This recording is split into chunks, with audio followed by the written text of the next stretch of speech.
Good morning প্রিয় শিক্ষার্থীবৃন্দ। Martin Luther college কর্তৃক আয়োজিত অনলাইন ক্লাসে তোমাদের স্বাগতম।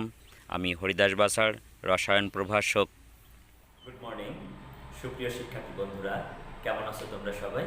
নিশ্চয়ই সবাই ভালো আছো, সবাই সুস্থ আছো। তো আমরা গত ক্লাসে যে আলোচনা করেছিলাম, যে পড়াগুলো পড়েছিলাম, আশা করি যে সবার পড়া কমপ্লিট হয়েছে। তো আজকে এসো আমরা নতুন কিছু বিষয় নিয়ে আলোচনা করব এবং আমরা জৈব রসায়নের একেবারেই শেষ প্রান্তে চলে আসছি। আজকের আলোচ্য বিষয় আমাদের দেখে নিয়ে একটু যে কার্বক্সিলিক অ্যাসিড আমরা কি সেটি প্রস্তুতি করব। আর কতগুলো অ্যাসিড আমরা এখানে দিয়েছি, যে methanoic acid, ethanoic acid, chloro ethanoic acid, dichloro ethanoic acid. তো এই অ্যাসিডগুলোর মধ্যে কোনটি অধিক শক্তিশালী? তো তোমাদের এরকম ব্যাখ্যামূলক প্রশ্ন আসে, হয়তো এখান থেকে দুটি দিবে তোমাদের। আমি একসাথে সবগুলোই দিয়েছি যাতে তুমি তোমার মতন করে পরীক্ষায় যাই আসুক না কেন তুমি লিখতে পারো। এখানে হয়তো দুটি দিবে, যে মিথানোইক অ্যাসিড এবং ইথানোইক অ্যাসিডের মধ্যে কোনটি অধিক শক্তিশালী, অথবা ইথানোইক অ্যাসিড এবং ক্লোরো ইথানোইক অ্যাসিডের মধ্যে কোনটি অধিক শক্তিশালী, অথবা দিবে মিথানোইক অ্যাসিড এবং ক্লোরো ইথানোইক অ্যাসিডের মধ্যে কোনটি অধিক শক্তিশালী। এরকম যদি প্রশ্ন আসে তাহলে তুমি একসাথেই শিখে নিলে কোনটি অধিক শক্তিশালী তুমি বুঝতে পারবে। এরপরে আমরা দেখব যে অ্যামিন কি, আর অ্যামিনের শ্রেণীবিভাগগুলো দেখার চেষ্টা করব। আর অ্যামিনেরই একটি যৌগ হচ্ছে অ্যানিলিন, অ্যারোমেটিক অ্যামিন। সেই অ্যানিলিন একটি ক্ষারধর্মী পদার্থ, অথবা আসতে পারে যে এলিফেটিক 1 ডিগ্রি অ্যামিন ক্ষারধর্মী পদার্থ, ব্যাখ্যা করো। তো আজকের ক্লাসে আমরা এই টপিকসগুলো আলোচনা করব। আমি আশা করি যে শুরু থেকে শেষ পর্যন্ত তোমরা যদি ক্লাসে মনোযোগ সহকারে দেখো তাহলে তোমাদের সমস্যাগুলোর খুব সহজেই তুমি সমাধান পেয়ে যাবে, তুমি ক্লাসটি উপভোগ করতে পারবে। আমি কথা দিচ্ছি তোমরা ক্লাসটি অনেক মজার সাথে উপভোগ করবে। তো এসো কথা না বাড়িয়ে আমরা শুরু করে দিই যে আজকের প্রথম আলোচ্য বিষয় কার্বক্সিলিক অ্যাসিড কি। তো তোমরা জেনে আসছো যে কার্বক্সিল গ্রুপ বা কার্বক্সিল মূলক, হ্যাঁ, একযোজী কার্বক্সিল মূলক আমরা সবাই মনে হয় চিনি। একযোজী কার্বক্সিল মূলক সংকেত হচ্ছে এরকম থাকে, কার্বক্সিল মূলক। হ্যাঁ, তো একযোজী কার্বক্সিল মূলকের সাথে যদি হাইড্রোজেন অ্যালকাইল মূলক বা অ্যারাইল মূলক উপস্থিত থাকে তাহলে কার্বক্সিলিক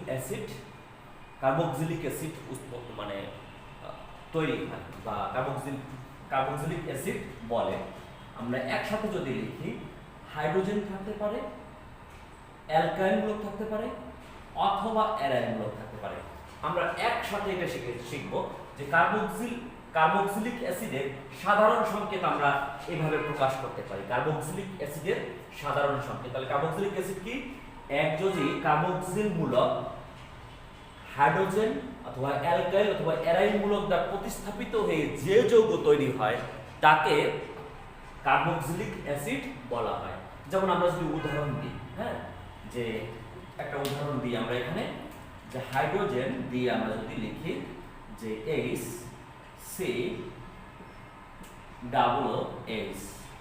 এটা হচ্ছে মিথানোইক অ্যাসিড। আমরা এটাকে গাঠনিক সংকেত আকারে দেখাইছি, আমরা যদি নরমাল আণবিক সংকেত আকারে দেখাই তাহলে এভাবে লিখতে পারি, এটা হচ্ছে মিথানোইক অ্যাসিড। আমরা যদি এখানে এই হাতটাতে যদি আর যুক্ত করি, আর এর পরিবর্তে আমি যদি মিথাইল মূলক নেই তাহলে কেমন হবে দেখো তো। CH3 এখানে আমরা গাঠনিক সংকেত আকারে দেখাই, তো এটা হচ্ছে ইথানোইক অ্যাসিড। আমি এটাকে এভাবে লিখতে পারি CH3COOH, এটা হচ্ছে ইথানোইক অ্যাসিড। আমরা যদি একটা অ্যারাইল মূলক যুক্ত করি, অ্যারাইল মূলক হচ্ছে ফিনাইল মূলক, আমরা প্রাথমিক মূলক হিসেবে ফিনাইল মূলক জানি। তো ফিনাইল মূলক যদি একটা যুক্ত করি, দেখো বেনজিন, ফিনাইল মূলক অর্থাৎ হচ্ছে বেনজাইল মূলক, বেনজিন মূলক, বেনজিন যদি যুক্ত করি এর সাথে তখন কেমন হয় দেখো এখানে, এটা হচ্ছে বেনজোইক অ্যাসিড। হ্যাঁ, তাহলে এটা হলো কি বেনজোইক অ্যাসিড। আমরা এটাকে এভাবে লিখতে পারি C6H5COOH, এভাবে আমরা লিখতে পারি। তাহলে দেখো কার্বক্সিলিক অ্যাসিড কি, তাহলে বলো যে কার্বক্সিল মূলকের একযোজী কার্বক্সিল মূলকের একটি হাইড্রোজেন পরমাণু একযোজী কার্বক্সিল মূলকের সাথে যদি একটি হাইড্রোজেন পরমাণু অথবা অ্যালকাইল মূলক অথবা অ্যারাইল মূলক যুক্ত থাকে, তখন যে যৌগ উৎপন্ন হয় বা যে যৌগ সৃষ্টি হয় তাকে আমরা বলে থাকি হচ্ছে কার্বক্সিলিক অ্যাসিড। এখন এই কার্বক্সিলিক অ্যাসিড কি করে প্রস্তুতি করব আমরা কার্বক্সিলিক অ্যাসিডের প্রস্তুতিগুলো অলরেডি করেছি। আমরা আগেই বলেছি যে এই জৈব রসায়নের আসলে আমরা যদিও সিলেবাস দেখি অনেক বড়, কিন্তু আসলে এটা তুমি আগেই পড়ে আসছো, সেই বিষয়গুলো আমরা বারবার অন্য যৌগ তৈরির সময় ব্যবহার করে থাকি, যেটা তুমি আগেই পড়েছো। তো এই কারণে তোমাদের কাছে এটা নতুন মনে হবে না, কারণ ডিটেল যদিও অনেক বেশি টপিকসগুলো জৈব রসায়নের মধ্যে আছে, বাট তুমি আগেই এই কিছু কিছু টপিকস আগেই পড়ে আসছো। এখন আমরা এই কার্বক্সিলিক অ্যাসিড প্রস্তুতি দেখব। তো কার্বক্সিলিক অ্যাসিড প্রস্তুতির আমরা একটা বিক্রিয়া দেখব।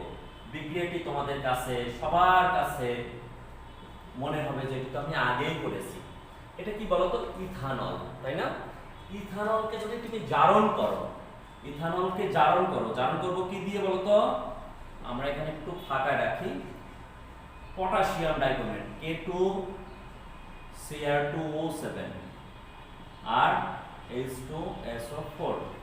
এই পটাশিয়াম ডাইক্রোমেট দ্বারা যদি আমি জারণ করি, তাহলে এই জাইমান অক্সিজেন এখানে উৎপন্ন হয়।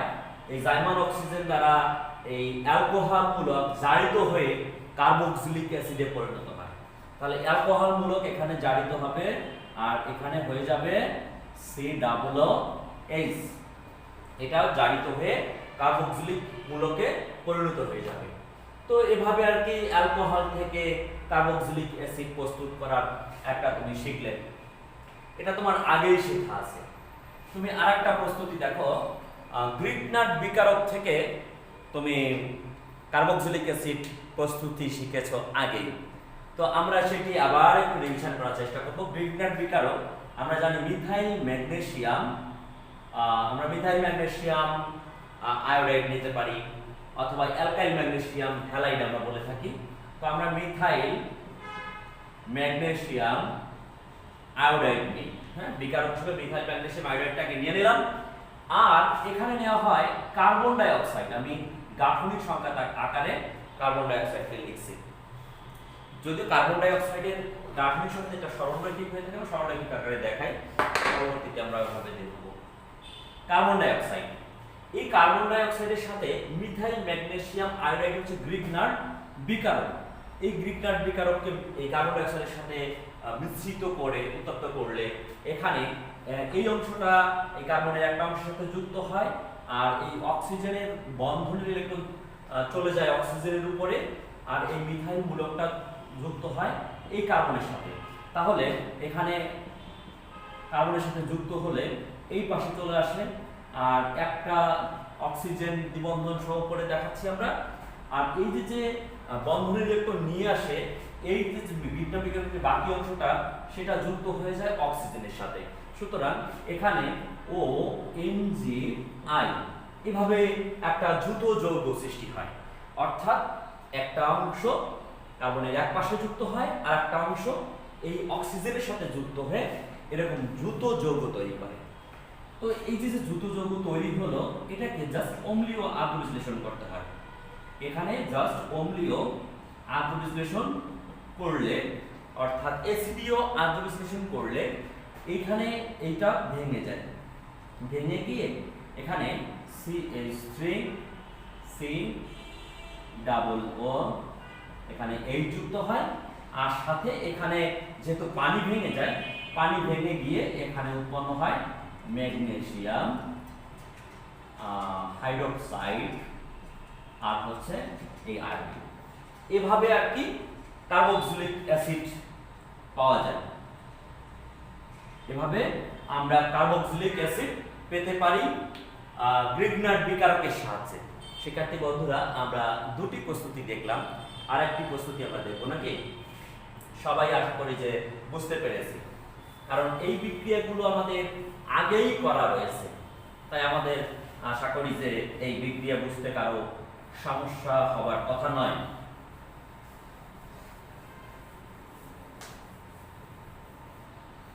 তো শিক্ষার্থী বন্ধুরা, আমরা আর একটা প্রস্তুতি দেখি যে টলুইন থেকে আমরা বেনজোইক অ্যাসিড তৈরি করার পদ্ধতি আগেই যদিও শিখেছি, আমরা সেটি আর একবার দেখব যে ক্ষারীয় পটাশিয়াম পারম্যাঙ্গানেট দ্বারা টলুইন জারিত হয়ে বেনজোইক অ্যাসিডে পরিণত হয়। তো টলুইনের সংকেত আমাদের সবার নিশ্চয়ই মনে আছে যে আমরা টলুইন করেছি, অনেকবার করেছি। তো CH3, এই CH3 এটা হচ্ছে এই জার্মান অক্সিজেন দ্বারা জারিত হয়, আর এটা ক্ষারীয় পটাশিয়াম পারম্যাঙ্গানেট KMnO4, আর এখানে পটাশিয়াম হাইড্রোক্সাইড নিতে পারি আমরা, অথবা সোডিয়াম হাইড্রোক্সাইডও নিতে পারি, ক্ষার ব্যবহার করা হয়ে থাকে। তো ক্ষারীয় পটাশিয়াম পারম্যাঙ্গানেট যখন নেওয়া হয় তখন জার্মান অক্সিজেন তৈরি হয়। এই জার্মান অক্সিজেন দ্বারা টলুইনের এই অংশটা, মিথাইল অংশটা, এটা জারিত হয়। জারিত হয়ে এখানে হচ্ছে বেনজোইক অ্যাসিড উৎপন্ন হয়। কি উৎপন্ন হয় বলো? বেনজোইক অ্যাসিড উৎপন্ন হয়, অর্থাৎ অ্যারোমেটিক কার্বক্সিলিক অ্যাসিড পাওয়া যায়। তো শিক্ষার্থী বন্ধুরা, আশা করি যে আমরা কার্বক্সিলিক অ্যাসিড কি এবং কার্বক্সিলিক অ্যাসিড প্রস্তুতির বিভিন্ন পদ্ধতিগুলো আমরা জানলাম। তো আসলে তোমাদের সিলেবাসে এবছর যে নতুন সিলেবাস দেওয়া হয়েছে, সেই নতুন সিলেবাসে লেখা আছে যে প্রস্তুতিগুলো এবং কি এগুলো বেশি সব জায়গায় উল্লেখ করা হয়েছে, তাই আমি প্রস্তুতিগুলো দেখাচ্ছি। প্রস্তুতিগুলো পরীক্ষাতে এত বেশি আসতে দেখা যায় না, তারপরেও এবার যেহেতু শর্ট সিলেবাস, সুতরাং প্রস্তুতি দিতেই পারে। আমরা শিখে যাব যেগুলো ইম্পর্টেন্ট প্রস্তুতি, সেগুলো আমরা সবাই শিখবো আশা করি, তাহলে সবারই সুবিধা হবে। এখন আমরা দেখব যে methanoic acid, ethanoic acid, chloroethanoic acid এবং ডাইক্লোরোইথানোইক অ্যাসিড এর মধ্যে কোনটি অধিক শক্তিশালী। আমরা এখান থেকে দেখতে পারি যে পরীক্ষায় এই দুটো আসে একসাথে, আর পরের দুইটা একসাথে আসে। তো এভাবে আমরা শিখবো, অথবা মাঝের দুইটা আসে। তো যাই আসলে আমরা আশা করি যে সেটা সমাধান করতে পারবো। আর একসাথে চারটা আসবে না, এটা কখনোই আসে না পরীক্ষায়। আমি একসাথে চারটা থেকে তোমরা যাতে সবগুলো অ্যান্সার করতে পারো, এই কারণে আমি একসাথে চারটা দিয়ে দিয়েছি, যে একই প্রশ্ন বারবার না দিয়ে একসাথে আমরা শিখে নিব। তো আমরা জানি অ্যাসিডের ধর্ম হচ্ছে যে সকল যৌগ থেকে প্রোটন অপসারিত হয় তাদেরকে বলা হয় অ্যাসিড। আমরা এখানে দেখতে পাচ্ছি যে এগুলো যদিও সবগুলোই হচ্ছে জৈব অ্যাসিড, আমরা জানি জৈব অ্যাসিডের মাত্রাটা হচ্ছে কম থাকে, তারপরেও এদের মধ্যে কোনোটা অধিক শক্তিশালী হয়, কোনোটা কম শক্তিশালী হয়, সেটা আমরা গঠনের মাধ্যমে, গাঠনিক সংকেতের মাধ্যমে, বা কি কি যৌগ এখানে মৌল এখানে উপস্থিত রয়েছে, তো তার ভিত্তিতে আমরা বলবো যে আসলে এটি কোনটি অধিক শক্তিশালী আর কোনটি কম শক্তিশালী। আমরা মিথানোইক অ্যাসিডের সংকেতটা একটু দেখার চেষ্টা করি। মিথানোইক অ্যাসিড, শিক্ষার্থী বন্ধুরা তোমরা দেখো, এই মিথানোইক অ্যাসিড থেকে যদি একটি হাইড্রোজেন অপসারিত হয় তাহলে এটাকে আমরা অ্যাসিড বলে থাকি। তো এইখানে মূলত এই অক্সিজেন আর হাইড্রোজেনের বন্ধন দুর্বল হয়ে এই হাইড্রোজেন পরমাণুটা প্রোটন আকারে বের হয়ে যায়। যখন এই প্রোটন আকারে বের হয়ে যায় তখন এটাকে আমরা বলে থাকি অ্যাসিড। এখন এখানে খেয়াল করো যে এখানে একটা হাইড্রোজেন পরমাণু রয়েছে। হাইড্রোজেন পরমাণু ইলেকট্রন সরবরাহ করার সামর্থ্য রাখে না, হাইড্রোজেন পরমাণু ইলেকট্রন সরবরাহ করতে পারে না যখন সেটি কার্বনের সাথে সরাসরি যুক্ত থাকে। কার্বক্সিল মূলকের কার্বনের সাথে যুক্ত থাকে, তখন এই হাইড্রোজেন পরমাণু কোনো ইলেকট্রন সাপ্লাই দিতে পারে না। আর ইলেকট্রন এখানে যদি সাপ্লাই না দেয়, অর্থাৎ ইলেকট্রন ঘাটতি স্বরূপ এই প্রোটনটা হচ্ছে চলে যায়, প্রোটনটা ত্যাগ করে। মূলত এখানে ইলেকট্রনের ঘাটতির কারণে এই যে ইলেকট্রন, এই দিগন্ত ইলেকট্রন, এটা অক্সিজেন পরমাণু থেকে এটা চলে যায় যখন, তখন এই যে অক্সিজেন হাইড্রোজেনের বন্ধনী ইলেকট্রন, সেই বন্ধনী ইলেকট্রন আবার কার্বনের দিকে এইদিকে সঞ্চালিত হয়। তো এইদিকে যদি ইলেকট্রনটা সঞ্চালিত হয় তখন এই বন্ধনটা দুর্বল হয়ে পড়ে এবং দুর্বল হয়ে পড়ার কারণে এই হাইড্রোজেনটা মূলত অপসারিত হয়ে যায়।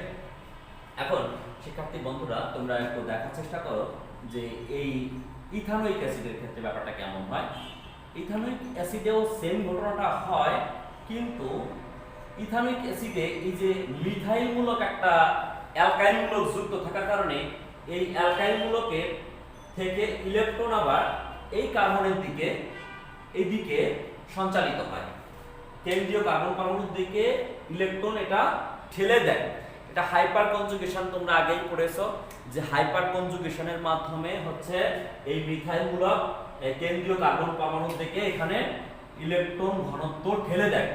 এখন ইলেকট্রন ঘনত্ব যদি ঠেলে দেয় তাহলে দেখো তো এই ক্ষেত্রে যেমন ইলেকট্রন পাওয়ার কোনো সম্ভাবনা ছিল না, হ্যাঁ, আর এই ক্ষেত্রে ইলেকট্রন ঘনত্ব এই মিথাইল মূলকটা কার্বন পরমাণুর দিকে ঠেলে দেয়। তাহলে ব্যাপারটা কেমন হয়? তাহলে এর ইলেকট্রন ঘনত্ব বৃদ্ধি পায়। ইলেকট্রন ঘনত্ব যদি বৃদ্ধি পায় তখন এই অবস্থায় OH থেকে হাইড্রোজেন পরমাণু অপসারণটা একটু কঠিন হয়ে যায়, অর্থাৎ এটা থেকে হাইড্রোজেন পরমাণু সহজে বের হতে চায় না, কারণ এখানে ইলেকট্রন ঘনত্বটা এর চাইতে এটা বেশি। এই কারণে আমরা বলতে পারি যে এই ইথানোয়িক অ্যাসিড থেকে মিথানোয়িক অ্যাসিড অধিক শক্তিশালী। তাহলে আমরা কি বুঝতে পারছি ব্যাপারটা? মিথানোয়িক অ্যাসিড থেকে ইথানোয়িক অ্যাসিড থেকে মিথানোয়িক অ্যাসিড অধিক শক্তিশালী অ্যাসিড। বুঝতে পারছি? তাহলে আমরা দুইটার মধ্যে কম্পেয়ার করলাম। COOH অধিক শক্তিশালী CH3 COOH থেকে। তাহলে CH3 COOH থেকে HCOOH অধিক শক্তিশালী। তো শিক্ষার্থী বন্ধুরা আমরা এখন দেখার চেষ্টা করি যে এই যে কার্বক্সিল মূলকের সাথে যদি একটি ক্লোরো ইথানোয়িক অ্যাসিড যুক্ত থাকে তখন ব্যাপারটা কেমন হয়? আমরা জানি যে ক্লোরো ইথানোয়িক অ্যাসিড এই ক্লোরিন পরমাণু এটা ইলেকট্রন আকর্ষী বিকারক। ক্লোরিন পরমাণু যখন এই CH2 সাথে যুক্ত থাকে তখন এটা বন্ধন ইলেকট্রনকে তার নিচের দিকে টেনে নেয়। যদি বন্ধন ইলেকট্রনকে ক্লোরিন পরমাণু তার নিচের দিকে টেনে নেয় তাহলে এই CH3 যেটা ছিল ইলেকট্রন দাতা হিসেবে কাজ করছিল সেটা ইলেকট্রন দাতা হিসেবে কাজ করতে পারে না, বরঞ্চ এই যে কার্বক্সিল মূলকের ইলেকট্রন এই ক্লোরিনের দিকে হচ্ছে ধাবিত হয়। একদিকে এখানে অক্সিজেনের দিকে চলে যায়, অন্যদিকে হচ্ছে ক্লোরিন পরমাণু তার ইলেকট্রনকে এখানে বন্ধনী ইলেকট্রনকে তার দিকে টেনে নেয়। তো এই দিকে টেনে নেওয়ার কারণে এখানে প্রোটন অপসারণটা আরো সহজ হয়ে যায়, অর্থাৎ এখানে ইলেকট্রন ঘাটতিটা অনেক বেশি ইলেকট্রন ঘাটতি হয় এবং এটা খুব সহজেই এটা এই বন্ধনী ইলেকট্রন দিয়ে এটা হচ্ছে বের হয়ে চলে যায়, অর্থাৎ প্রোটন আকারে এটা বের হয়ে চলে যায়। তো প্রোটন আকারে যদি সহজেই বের হয়ে চলে যায় তার অ্যাসিডত্ব আমরা বলে থাকি যে বেশি হয়ে থাকে। সুতরাং এটার অ্যাসিডত্ব ইথানোয়িক অ্যাসিডের অ্যাসিডত্ব থেকে বেশি, এমনকি মিথানোয়িক অ্যাসিডের অ্যাসিডত্ব থেকেও এর অ্যাসিডত্ব বা অম্লত্ব বেশি হয়ে থাকে, অর্থাৎ এটি অধিক শক্তিশালী। শিক্ষার্থী বন্ধুরা আমরা আশা করি যে বুঝতে পারছি মনে হয় যে এটি যেহেতু বন্ধন ইলেকট্রনকে তার নিচের দিকে টেনে নেয়, এটা হচ্ছে ইলেকট্রন ঘাটতিমূলক। আমরা জানি ক্লোরিনের গঠন থেকে আমাদের সবার ধারণা আছে যে ক্লোরিনের সর্বশেষ শক্তি স্তর ইলেকট্রন থাকে 7টি, আর সে একটি ইলেকট্রন গ্রহণ করার জন্য কি করে, সে হচ্ছে অধিক উদ্গ্রীব থাকে একটা ইলেকট্রন গ্রহণ করার জন্য, অষ্টক গঠন করার জন্য সে অধিক আগ্রহ থাকে তার। এই কারণে এ কি করে বন্ধন ইলেকট্রনকে তার দিকে টেনে নেয় বলে এখানে হচ্ছে প্রোটনের অপসারণটা খুব সহজে ঘটে। আর প্রোটন অপসারণ খুব সহজে যদি ঘটে থাকে তাহলে সেটা হচ্ছে অধিক শক্তিশালী অ্যাসিড। তো শিক্ষার্থী বন্ধুরা আমরা আশা করি যে এই তিনটার মধ্যে আমরা বুঝতে পারছি যে সবচেয়ে শক্তিশালী অ্যাসিড হচ্ছে এটা, তারপরে হচ্ছে মিথানোয়িক অ্যাসিড, এরপরে হলো ইথানোয়িক অ্যাসিড। এখন যদি এই এটার সাথে যদি দুটি ক্লোরিন মূলক যুক্ত থাকে, দেখো তো দুইটি ক্লোরাইড যদি যুক্ত থাকে বা দুটি ক্লোরিন পরমাণু যদি যুক্ত থাকে তখন ব্যাপারটা কেমন হয়? ডাইক্লোরো অ্যাসিটিক অ্যাসিড বা ইথানোয়িক অ্যাসিড। তখন একটু খেয়াল করে দেখো, এদিকেও ইলেকট্রন টানবে, আবার এই ক্লোরিনও ইলেকট্রন টানবে। কারণ এখানে যে টান ছিল, একটা ক্লোরিন দ্বারা ইলেকট্রন টান ছিল, আর এখানে দুইটা ক্লোরিন দ্বারা ইলেকট্রন টানবে। তাহলে অবশ্যই এখানে টানটা আরো বেশি হবে, এটার চাইতে এটা টান আরো বেশি হবে, ইলেকট্রনের টান। তাহলে ইলেকট্রনের টান যদি এদিকে আরো বেশি হয়, তাহলে এটা অতি দ্রুত, যদি এটা 5 সেকেন্ডে হচ্ছে এটা প্রোটনটা অবসরণ, যেমন একটা উদাহরণ দিয়ে দেখাচ্ছি যে এটা যদি 5 সেকেন্ড লাগে এই প্রোটনটা অবসরণ করতে, তাহলে এখানে অবশ্যই 2-3 সেকেন্ডে এই 2-3 সেকেন্ডে এই প্রোটনটা অবসরণ হবে, কারণ এখানে টানটা আরো বেশি। আমি জাস্ট একটা উদাহরণ দিয়ে বলেছি, এখানে 5 সেকেন্ড এরকম নির্দিষ্ট আমি জাস্ট বোঝার জন্য বলছি। যদি এটাতে 5 সেকেন্ড সময় লাগে এই প্রোটনটা বের হতে, তাহলে এখানে 2-3 সেকেন্ড বা 2.5 সেকেন্ড সময় লাগবে এই প্রোটনটা বের হতে। তাহলে এই ক্ষেত্রে প্রোটনটা আরো সহজে বের হবে।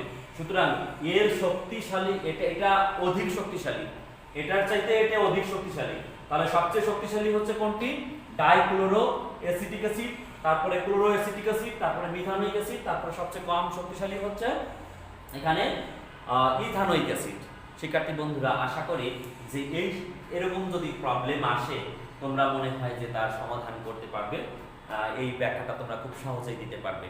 তোমাদের সৃজনশীল প্রশ্নের 1 নাম্বার কোশ্চেনে এরকম ব্যাখ্যামূলক প্রশ্ন আসলে আসতে পারে। তোমরা এইভাবে ভালো করে প্রস্তুতি নিয়ে নাও।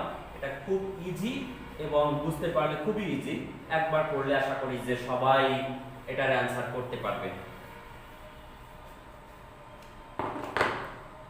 তো এই হচ্ছে আমাদের শক্তিশালী, আমরা বুঝতে পারলাম আশা করি।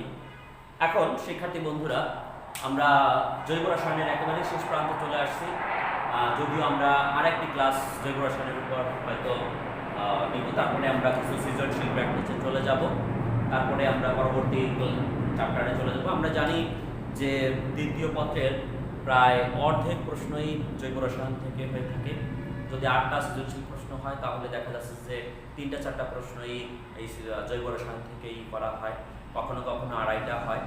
তো আমরা জৈব রসায়নটা যদি ভালো করে প্র্যাকটিস করি, তাহলে আশা করি যে আমাদের দ্বিতীয় পত্রের খুব ভালো অ্যান্সার আমরা করতে পারবো। তো শিক্ষার্থী বন্ধুরা, আমরা অ্যামিন এখন দেখার চেষ্টা করবো যে অ্যামিন কি আর এর শ্রেণীবিভাগগুলো করব। তো অ্যামিন, দেখো অ্যামোনিয়া যৌগ আমরা সবাই মনে হয় চিনি। Ammonia NH3। অ্যামোনিয়া এর হাইড্রোজেন পরমাণু যদি অ্যালকাইল বা অ্যারাইল মূলক দ্বারা প্রতিস্থাপিত হয়, তাহলে যে যৌগের সৃষ্টি হয় তাকে বলা হয় থাকে অ্যামিন। আমরা দেখি অ্যামিন হচ্ছে কি, যে অ্যামোনিয়া এর হাইড্রোজেন পরমাণু অ্যালকাইল বা অ্যারাইল মূলক দ্বারা প্রতিস্থাপিত হয়ে যে যৌগ সৃষ্টি হয় তাকে বলা হয় অ্যামিন। আমরা অ্যামোনিয়ার গঠনে দেখেছি থাকি যে এক জোড়া নিঃসঙ্গ ইলেকট্রন থাকে। তো দেখি এর অ্যামোনিয়ার এখানে যদি একটি হাইড্রোজেন পরমাণু এখানে অ্যালকাইল মূলক দ্বারা প্রতিস্থাপিত হয়, ধরো আমরা ধরলাম CH3, তাহলে হয় মিথাইল অ্যামিন। যদি বেনজিন দ্বারা প্রতিস্থাপিত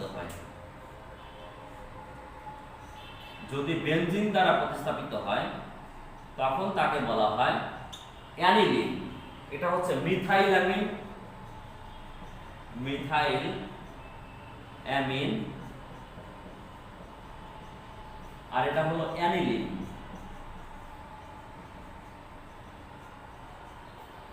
তো এটাকে বলা হয় মূলত হচ্ছে অ্যামিন, যে অ্যামোনিয়া এর হাইড্রোজেন পরমাণু, একটি হাইড্রোজেন পরমাণু হতে পারে, দুটি হাইড্রোজেন পরমাণু হতে পারে, 3টা প্রতিস্থাপিত হতে পারে। হাইড্রোজেন পরমাণু যদি অ্যালকাইল বা অ্যারাইল মূলক দ্বারা প্রতিস্থাপিত হয়, তাহলে যে যৌগের সৃষ্টি হয় তাকে বলা হয় অ্যামিন। অ্যামোনিয়ার একটি হাইড্রোজেন পরমাণু যদি অ্যালকাইল মূলক বা অ্যারাইল মূলক দ্বারা প্রতিস্থাপিত হয়, তখন তাকে আমরা বলে থাকি 1 ডিগ্রি অ্যামিন। তাহলে যদি 1 ডিগ্রি অ্যামিন, আমরা 1 ডিগ্রিতে প্রকাশ করি, যদি একটি হাইড্রোজেন পরমাণু এই অ্যালকাইল মূলক বা অ্যারাইল মূলক দ্বারা প্রতিস্থাপিত হয়, তখন তাকে আমরা বলে থাকি 1 ডিগ্রি অ্যামিন বা প্রাইমারি অ্যামিন। যদি দুটি হাইড্রোজেন পরমাণু অ্যালকাইল মূলক বা অ্যারাইল মূলক দ্বারা প্রতিস্থাপিত হয় তখন তাকে আমরা বলে থাকি 2 ডিগ্রি অ্যামিন বা সেকেন্ডারি অ্যামিন। আমরা এখানে অ্যারাইল মূলকও দেখাতে পারি, অ্যারাইল মূলক NH, এখানে যদি দুটি অ্যারাইল মূলক দ্বারা প্রতিস্থাপিত হয়, একটি অ্যারাইল একটি অ্যালকাইল মূলক দ্বারা প্রতিস্থাপিত হতে পারে যদি তিনটি হাইড্রোজেন পরমাণু যদি অ্যালকাইল মূলক বা অ্যারাইল মূলক দ্বারা প্রতিস্থাপিত হয় তখন আমরা তাকে বলে থাকি 3 ডিগ্রি অ্যামিন বা টারশিয়ারি অ্যামিন। এই টারশিয়ারি অ্যামিনের আমরা একটা সংকেত দেখতে পারি যে ট্রাইমিথাইল অ্যামিন, ট্রাইমিথাইল অ্যামিন। তো এইরকম আর কি 3 প্রকারের হচ্ছে অ্যামিন হয়ে থাকে। তো অ্যামিনের শ্রেণীবিভাগগুলো এগুলোই হচ্ছে, একটা প্রাইমারি অ্যামিন, যেমন মিথাইল অ্যামিন হতে পারে, ইথাইল অ্যামিন, তারপরে হচ্ছে অ্যানিলিন, বেনজাইল অ্যামিন বা অ্যানিলিন, তারপরে হচ্ছে ফিনাইল অ্যামিন, ফিনাইল অ্যামিন বা অ্যানিলিন, তারপরে এটা হচ্ছে ডাইমিথাইল অ্যামিন হতে পারে বা ডাইফিনাইল অ্যামিন হতে পারে, তারপরে হচ্ছে ট্রাইমিথাইল অ্যামিন বা ট্রাইফিনাইল অ্যামিন। তো এরকম 3 প্রকারের অ্যামিন হয়ে থাকে। এখন আমরা দেখব সর্বশেষ আজকের আলোচ্য বিষয় যে অ্যানিলিন একটি ক্ষারধর্মী পদার্থ ব্যাখ্যা করো, বা 1 ডিগ্রি অ্যামিন একটি ক্ষারধর্মী পদার্থ ব্যাখ্যা করো। যে কোনো ধরনের অ্যামিন হচ্ছে ক্ষারধর্মী পদার্থ, সেটা ব্যাখ্যা করব আমরা। তো আমরা এখানে হচ্ছে অ্যানিলিনটা দেখাই। অ্যানিলিনের সংকেত আমরা অলরেডি দেখেছি যে ফিনাইল অ্যামিনকে আমরা বলে থাকি অ্যানিলিন NH2। অ্যামোনিয়া এর একটি হাইড্রোজেন পরমাণু একটি ফিনাইল মূলক দ্বারা প্রতিস্থাপিত হয়ে যে যৌগ তৈরি হয় তাকে বলা হয়। আমরা অ্যানিলিনের গঠন থেকে দেখতে পাই যে এই নাইট্রোজেন পরমাণুতে এক জোড়া নিঃসঙ্গ ইলেকট্রন রয়েছে। তো আমরা অ্যাসিড ক্ষারের আধুনিক যে তত্ত্ব লুইস মতবাদ বা লুইস তত্ত্বে জানি, যে সকল যৌগ বিক্রিয়াকালে ইলেকট্রন দান করতে সক্ষম, এক জোড়া ইলেকট্রন দান করতে সক্ষম, তাদেরকে ক্ষার বলা হয়, আর যারা ইলেকট্রন গ্রহণ করতে সক্ষম তাদেরকে বলা হয় অ্যাসিড। আমরা প্রোটনীয় মতবাদ অনুসারে জানি যে সকল যৌগ বিক্রিয়াকালে প্রোটন গ্রহণ করতে সক্ষম বা প্রোটন গ্রহণ করতে পারে তাদেরকে বলা হয় ক্ষার, আর যারা প্রোটন দান করতে পারে তাদেরকে বলা হয় অ্যাসিড। তো আমরা লুইস মতবাদ অথবা প্রোটনীয় মতবাদ, দুইটা মতবাদ অনুসারেই এটাকে আমরা ক্ষার বলতে পারি, কারণ হচ্ছে লুইস মতবাদ অনুসারে এটি এক জোড়া ইলেকট্রন দান করতে সক্ষম, সুতরাং এটা একটা ক্ষার। আবার যদি প্রোটনীয় মতবাদ হিসেবে আমরা বলি যে এই যৌগটা একটা প্রোটনকে গ্রহণ করতে পারে, সুতরাং এটি একটি ক্ষার। তো আমরা এই প্রোটন গ্রহণের মাধ্যমে দেখাবো। এখানে দেখো যে এটি একটি প্রোটনকে গ্রহণ করতে পারে, প্রোটনকে গ্রহণ করে এটা অ্যানিলিনিয়াম আয়নে পরিণত হয়। অ্যানিলিনিয়াম NH3, এখানে একটা প্লাস হয়, NH3+। তো অ্যানিলিনিয়াম আয়ন তৈরি করে, সুতরাং এই অ্যানিলিন একটা ক্ষার বা ক্ষারধর্মী পদার্থ। তো আমরা আশা করি যে এটা বুঝতে পারছি। তারপরে আমরা একটা প্রাইমারি অ্যামিনটাও দেখতে পারি আমরা, CH3 NH2। এখানে এক জোড়া নিঃসঙ্গ ইলেকট্রন থাকে, সুতরাং এটি অ্যাসিডের সাথে বিক্রিয়া করে। আমরা এখানে H+ দিয়েও দেখাতে পারি, আবার যে কোনো অ্যাসিডও দিতে পারি আমরা। হ্যাঁ, তো H+ দিয়ে আমরা দেখাই এখানে।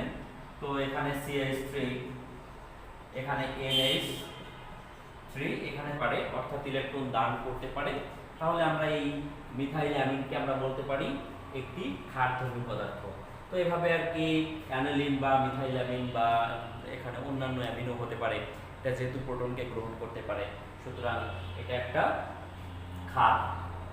বুঝতে পারছি আশা করি। তো শিক্ষার্থী বন্ধুরা, এই ছিল আজকের আলোচনা আমাদের। আশা করি যে তোমরা সবাই ক্লাসটি বুঝতে পেরেছ। সবাইকে অসংখ্য ধন্যবাদ ক্লাসটি মনোযোগ সহকারে দেখার জন্য। দেখা হবে তোমাদের সাথে অন্য ক্লাসে।